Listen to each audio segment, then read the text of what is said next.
मेरे कोच का मेरी लाइफ में बहुत बड़ा रोल रहा है। इनिशियल डेज में एक मुझे याद है अंडर 15 दिल्ली सिलेक्शन था। तो उस टाइम पे ये चीजें बहुत होती थी कि यार कोई किसी की सेटिंग हो इधर हो या कुछ हो किसी से बात हो जाए, क्योंकि इतना कंपटीशन था। आप भी परफॉर्म कर रहे हो, कोई और भी परफॉर्म कर रहा है।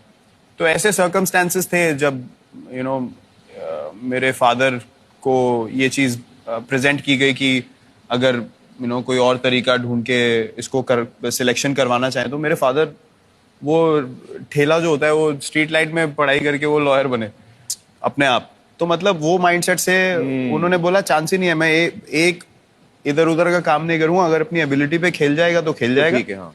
नहीं तो अगर नहीं है तो फिर छोड़ दो। तो उसमें मेरे कोच का भी रोल था कि उन्होंने मानी बात, आपस में उन्होंने डिसाइड किया ऐसे ही हम आगे बढ़ेंगे। तो उनका इसलिए रोल था क्योंकि वो मुझे मोटिवेट करते थे मेरे कोच, कि छोटे क्लब से था मैं, हमारा इतना कोई बड़ा क्लब नहीं था दिल्ली में, लेकिन अगर कोई आदमी परफॉर्म कर रहा है, कोई 100 बना रहा है तो आप 200 बनाओ, अगर कोई 150 बना रहा है तो आप 250 बनाओ रन।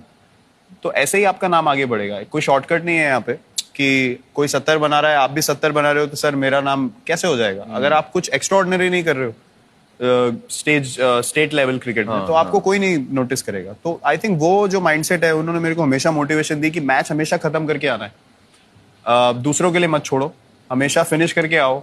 आई थिंक वहीं से मेरा वो टारगेट चेज करने का जो माइंडसेट है वो बनता चला गया कि मुझे ऐसा था कि मुझे आउट ही नहीं होना है, मुझे एंड तक रहना ही रहना है लास्ट रन बनाते हुए।